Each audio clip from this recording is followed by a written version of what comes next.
Sewaktu kami sedang menyiapkan persiapan majlis malam ini, lelaki itu datang menaiki motosikal dalam keadaan marah-marah dan terus menetak Pak Uda.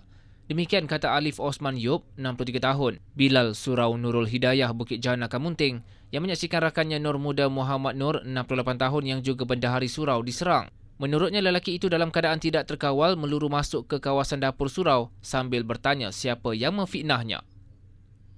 Saya ada di dapur tu, Pak Uda ada dekat sana. Saya ada dekat sini. Satu bilik dapur kami tu. Dia ada nak buat kerja sikit lah di dekat tempat masak air tu. Saya baru nak pasang radio, nak dengar lagu. Selalu kami duk buat kerja pasang radio. Jadi saya rasa mungkin orang yang buat ni dia tak perasan saya ada di situ. Jadi dia ingat Pak Uda seorang. Tu dia mari terus pick up Pak Uda. Dia cakap tu lah, hang kata apa kat aku, dia kata. Pak Uda kata aku tak kata apa kat hang. Terus. Tu dia hayut lah.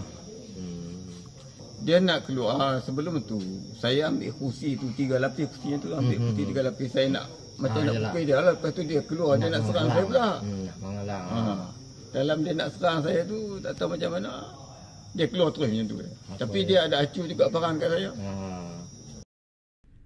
Menurutnya akibat kejadian itu, Pak Uda mengalami kecederaan parah di kepala dan lengan kanan sebelum penyerang melarikan diri. Menurutnya, dia melihat lelaki itu seperti mendengar bisikan sesuatu supaya bertindak demikian. Sementara itu, Ketua Polis Daerah Taiping, Assistant Commissioner Muhammad Nasir Ismail berkata, bertindak atas laporan polis menahan suspek jam 4.30 petang di kawasan Kemunting.